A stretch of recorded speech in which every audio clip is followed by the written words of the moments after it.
last summer's epidemic was difficult. But the suffering continues. Good evening, miss. I'm Dr. Reed, the new surgeon at the Pembroke Hospital. And who are you? Your name has no meaning to me, mortal. You're nothing but dust blown by the winds of eternity. I beg your pardon? What are you begging for, mortal? My clemency? Well, tonight maybe I'm inclined to mercy. You'll never forget the night you met Thelma Howcroft. You keep calling me mortal. Why is that? And if I'm mortal, what are you? Well, Dr. Reed, if you must know, I'm a vampire. Do you require my services, Miss Howcroft? I have no need for your medicine, Dr. Reed. Blood is the only drug I need.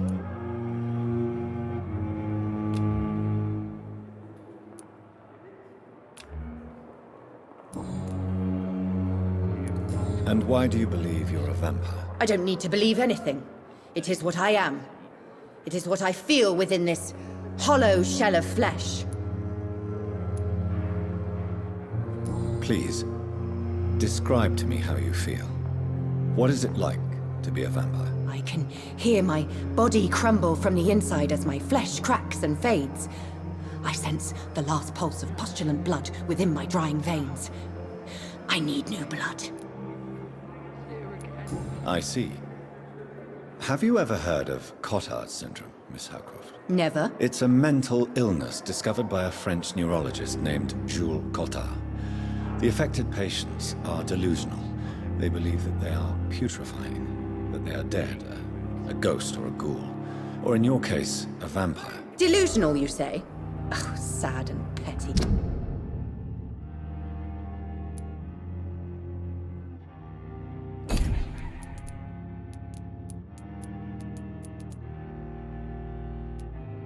Mortal. You can't even begin to understand the concept of immortality. And you think it is I who am delusional. I'm assuming you must be a patient here. Am I right, Miss Howcroft? It's only a cover. To hide from my enemies. I can leave whenever I want. As a woman, a spirit, fog, or bat. Who are these enemies you mentioned?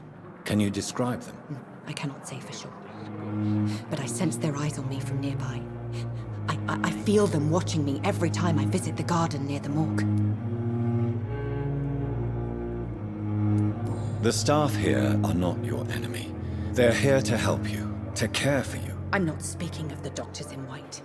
I'm speaking of the men and women who hunt me. For I am a vampire! I see. Don't worry. These people will not find you here.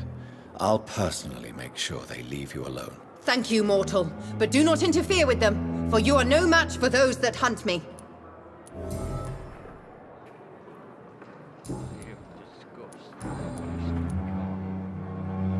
Who are you really, Miss Howcroft? I mean, apart from being a vampire. Is that not enough for you, puny mortal? What do you require? Proof of my powers? I'm curious to know who you were before becoming a vampire. No, it was such a long time ago, I don't remember. Centuries of unholy life can have strange effects on one's minds, you see?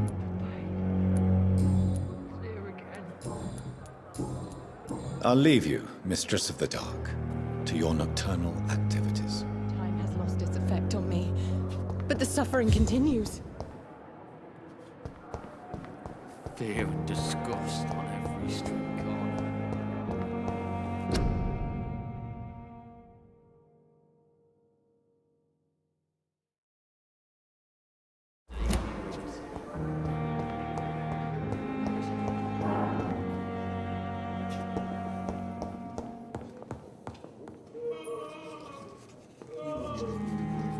Good evening, sir. I'm Dr. Reed.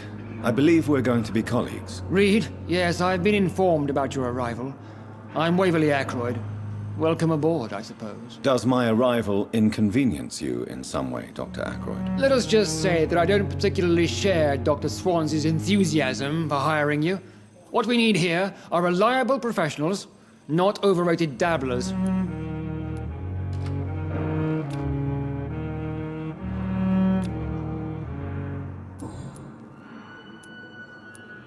If you have a problem with me, Dr. Ackroyd, please feel free to tell me. Dr. Swansea has imposed your presence on this hospital without asking anyone's advice. The benefit of his position. But I don't agree with it. I know we've never met before, but I believe this hospital could use all the help it can get. You will agree with that, I'm sure. Oh, but I have heard about you, Dr. Reed. Of course, you can't say the same about me, since I have not wasted my time courting the press.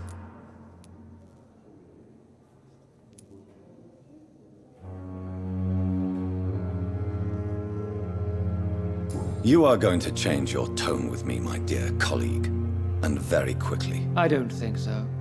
Perhaps you think yourself protected by Dr. Swansea, but I am still a free man, and I will speak to you the way I want. Since your tenure in this hospital is longer than mine, perhaps you can tell me more about this place. Let's just say I'm tired of the carelessness around me. I have always respected the skills of Dr. Swansea, but over time his enthusiasm has become displaced. Carelessness? Exactly what are you talking about? We're here to save lives. The people who trust us are not volunteering for experimentation. They're here to be healed. I don't intend to run any radical experiments, Doctor. Even if I, as any good practitioner should, express an interest in pushing the boundaries of medical research. Modern medical methods were created through audacity and ego. But there are rules in our line of work, and they're here to protect our patients.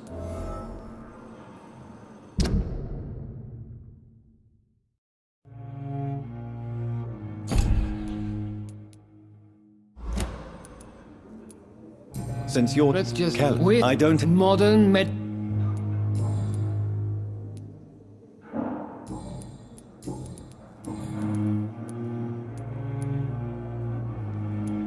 It seems you have bad memories of your military service. I refuse to see this industrial slaughter as scientific progress.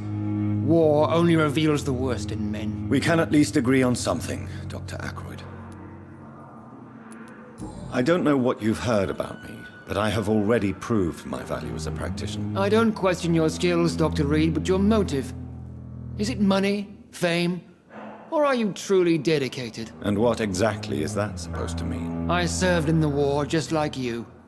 But unlike you, I did not use the wounded to play the modern sorcerer. Be careful what you insinuate, Dr. Ackroyd. I only want you to admit you used those men to improve your theories.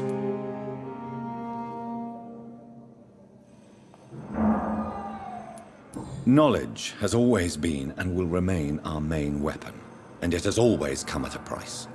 And personal initiative. It is not a question of initiative, it is a question of integrity. These men and women have put their faith in us, Dr. Reed.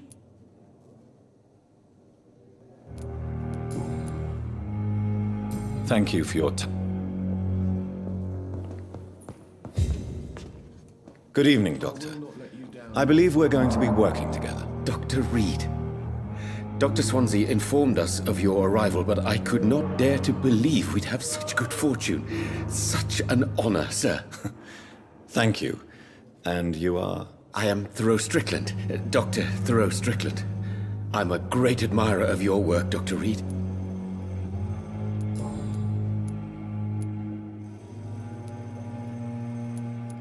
Please, could you tell me something about yourself? I'm a great admirer of your work concerning blood transfusion, Dr. Reed. I run my own experiments. I'm convinced it's the future. What made you choose to be a doctor? I'm not ashamed to admit you and your work have inspired me. I am honored to have the opportunity to work by your side.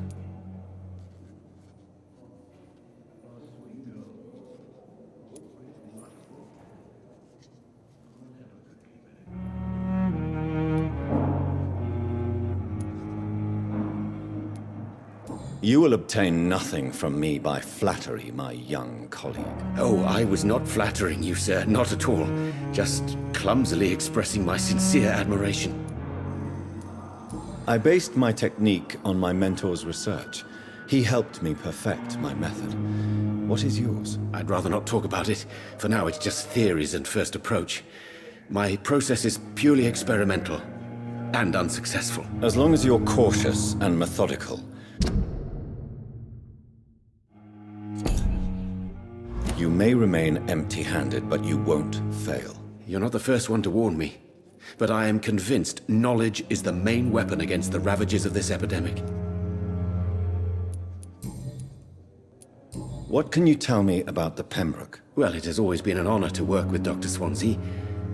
But with your arrival, I can't think of a better opportunity to learn about blood transfusion. You seem quite optimistic.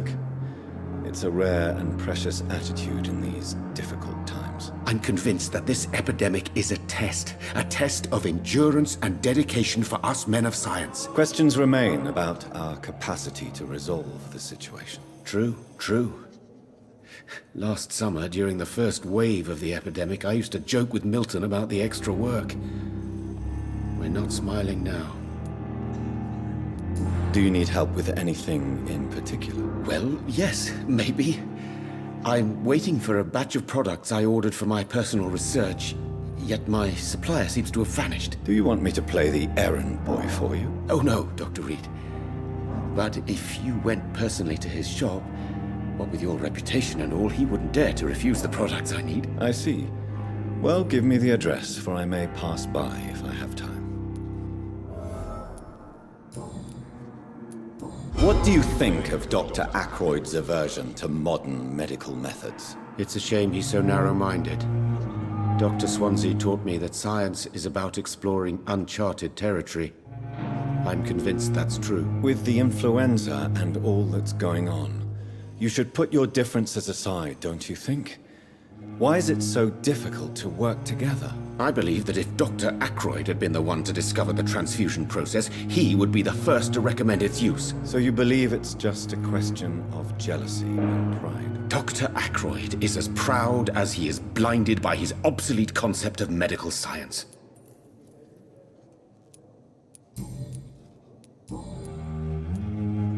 Tell me more about your willingness to experiment with new medical techniques. Harvey Fiddick is a patient suffering from a severe injury that could cripple him if not treated correctly. I'm convinced your blood transfusion technique could help him. What is it you really want? To save him, or to prove your point? Fair question. I want nothing but to save my patient, Dr. Reed. Especially since I know Mr. Fiddick's story.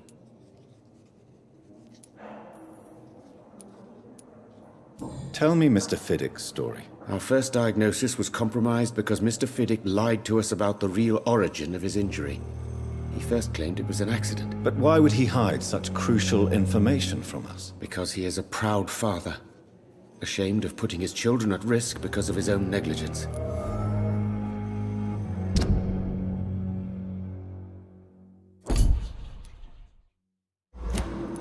This personal involvement could also appear to be a lack of impartiality. You must know that a good surgeon must remain neutral. I agree. But that does not excuse Dr. Ackroyd's behavior, a man who did not even take time to converse with his patient. Do you think keeping his distance was a mistake? All I know is that I'm taking care of human beings with desires, hopes, and fears. Not some biological machine comprised of blood, bones, and flesh.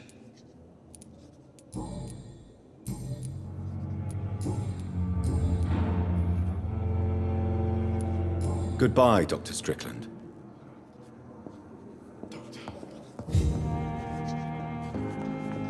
What can I do for you, Doctor?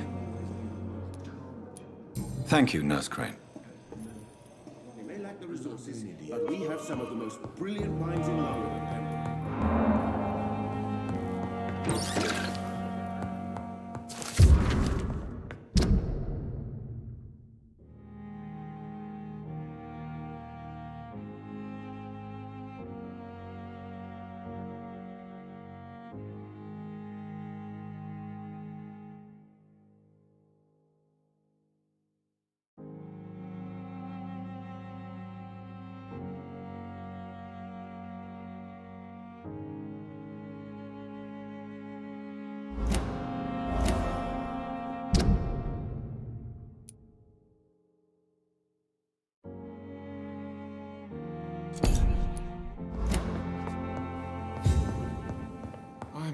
sweet girl. Don't waste your time with me.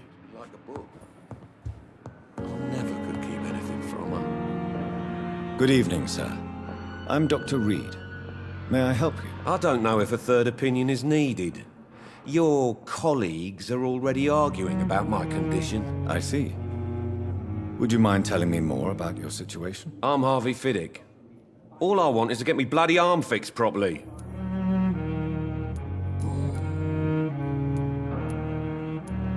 Tell me about yourself, Mr. Fiddick. I'm just a regular guy waiting to get his arm fixed, so I can return to work and to my family. I was more curious about what you were doing before being hospitalized. I'm a carpenter, and a good one too. But that means I need both arms to feed my family, Dr. Reed. Are you satisfied with your treatment here? Well, it's clear that I've chosen a bad time to be injured. Forgive my bluntness, but you seem overwhelmed by cases of the flu. I won't lie to you about it. I'm afraid we are. Are you sure you don't want to operate yourself, Dr. Reed? I have the feeling you're very capable, and your colleagues seem to think so too. In other circumstances, you would be right. But for now, I don't think I can take on the responsibility. My apologies. Tell me about the doctors who are arguing about your case. Strickland and Aykroyd. They both want the best for me, but there's a lot of pride there. Doctors are no different from carpenters, it seems. What do you mean? I often had professional arguments with rivals on a building site. Difference is, I disagreed about wooden nails, not flesh and bones.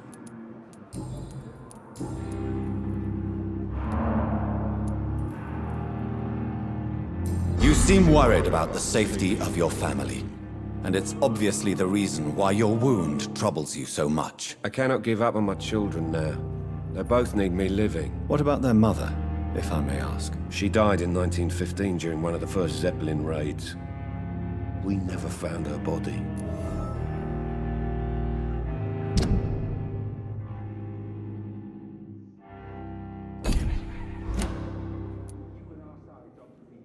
Tell me about your injury, Harvey. Why do you feel so guilty about it? My wife died because of me. And now I may lose everything because I've been careless enough to hurt myself. What an arsehole. How could your job be responsible for your wife's death? I was working a double. She went out to bring me a hot meal and got caught in a German bomb raid. You can't hold yourself responsible for your injury, Mr. Fiddick. Unless you tried to hurt yourself. Of course I didn't hurt myself. But I can't work until my arm is fixed. My children need to eat, Doctor. Tell me more about the death of your wife, Harvey. 1915. I was in the army. Building workshops for the Royal Flying Corps. Helen was happy I wasn't sent to the front. What happened? The Germans sent Zeppelins to bomb the construction site, but they missed their target. My wife was bringing my dinner when the bombs fell.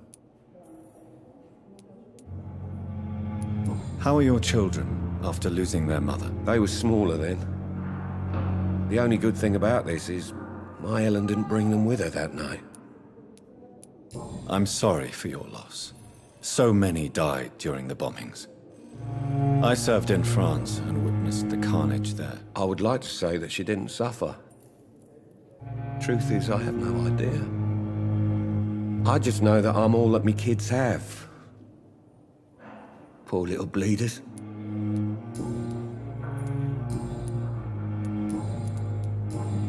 Goodbye for now, Mr. Fiddick. I'll see you later. I will not let you down, my boy.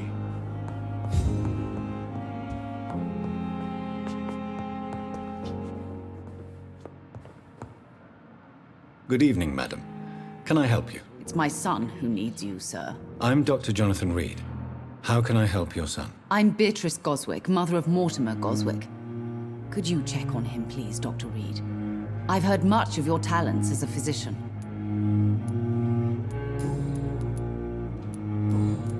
Goodbye, Mrs. Goswick. Don't waste your time with me. You always knew the words to calm the... Good evening. I'm Dr. Reed. Can I help at all? No, Really? Why are you here, then? I don't want to talk. My throat hurts too much. I suppose that this pain is the reason you're here. Is someone taking care of you? Yes. And no. Could you at least tell me your name, sir? Mortimer. Mortimer Goswick. How painful is your throat, Mr. Goswick? So painful I'd rather not talk at all, Doctor. I'm sure you realize a doctor and his patient have to communicate, sir. Would it help if I gave you some paper and a pen? Not really. I see. Then maybe it's not just your throat that hurts, Mr. Goswick. Perhaps your sore throat is just the consequence of something more hurtful. Yes, maybe. But I don't want to talk or even write about it now. How painful. So painful. I'll let you get... I'm alright. Good evening, Mr. I'm okay.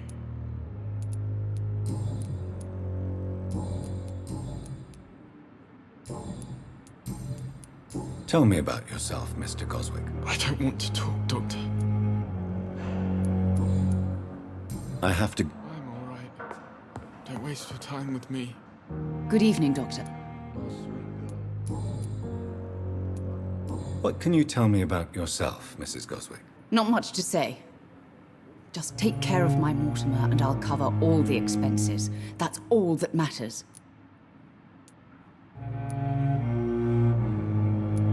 Are you really that rich? Most of the patients here are of a more humble origin, if I may say so. Yes, thanks to my husband. May he rest in peace. I can cover any needed medical expenses. May I ask if you have an occupation, Mrs. Goswick? I'm a teacher by profession. I teach young women who are more ambitious about their futures than their families. What do you think of your reception here? Any complaints? I have had the uttermost reservations about this hospital since we arrived. But we had no other choice, considering the state of emergency. Is there something in particular that's bothering you? Some of the staff were not especially welcoming. I suspect they're not accustomed to dealing with patients of such social standing. Tell me more about your arrival at the Pembroke Hospital. What gave you such a bad first impression? The ambulance driver was quite rude, for a start. And that nurse, Miss Hawkins, seems to have quite a dubious attitude. What do you mean? She managed to secure a bed for my son despite the epidemic. It was a relief, but it wasn't cheap.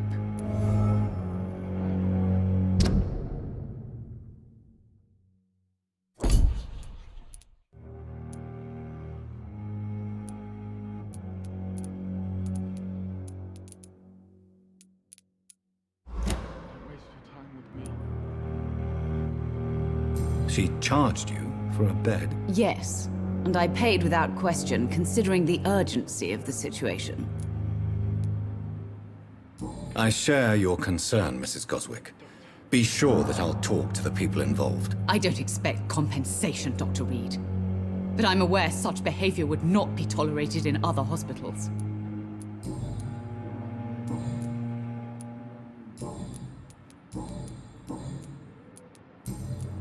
Goodbye, Mrs.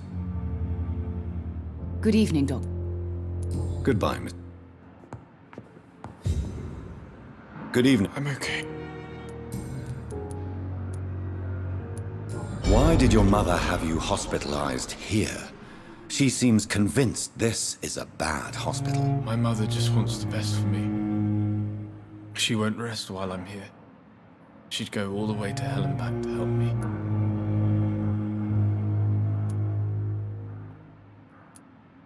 Is your mother bothering you? As your doctor, I can ask her to leave you alone if you would prefer. That's tempting, Doctor. But you have no idea what my mother is capable of. She would tie herself to my bed if you asked her to leave. Pembroke Hospital may look unorthodox, but rest assured you're in good hands here. It's not me you have to convince, Dr. Reed. It's my mother.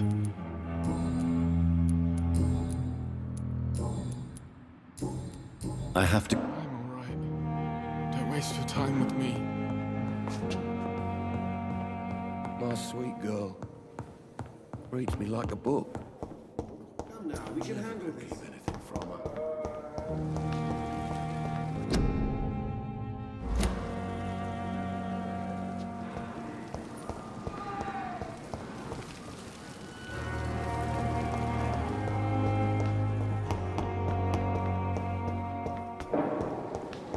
Thelma Howcroft said she was being watched by vampire hunters. Where are they hiding? I should investigate.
It's locked.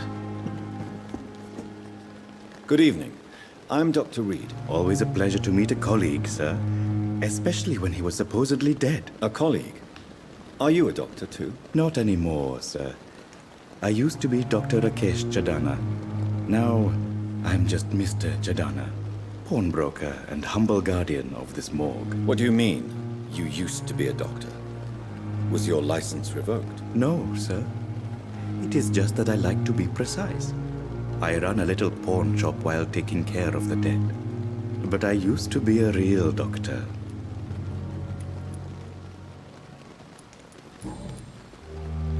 Are you afraid or uneasy being surrounded by so many corpses? Why should I? These bodies are empty vessels. Flesh left to decay. Poof! No soul anymore. All gone. An interesting point of view. And quite an exotic one, too.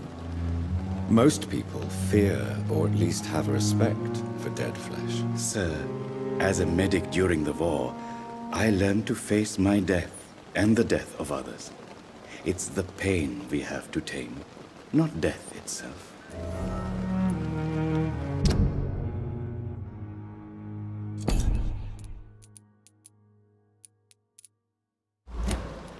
How did you get this job? After I left the army, I worked as an undertaker down by the docks. A dangerous place with many an unpleasant business there. Milton Hooks helped me get a job here. Do you work here alone? Yes, very easy work, sir. All I have to do is watch a few bodies. The situation was very different when the main morgue was still open. Why do you have to watch these bodies? Because these poor fellows have no names. We keep them in case someone comes looking for the missing. Sadly, very rarely happens. Why close the hospital's main morgue? It was for sanitary reasons after the beginning of the epidemic. Cadavers had to be moved to the nearest mass grave. Have we met before? I don't think so, sir. Why? When we first talked, you said you were glad to meet me since I was reported dead. Funny story, sir. Your sister came here a few nights ago. You were missing, and she was looking for your body. She must be very relieved now.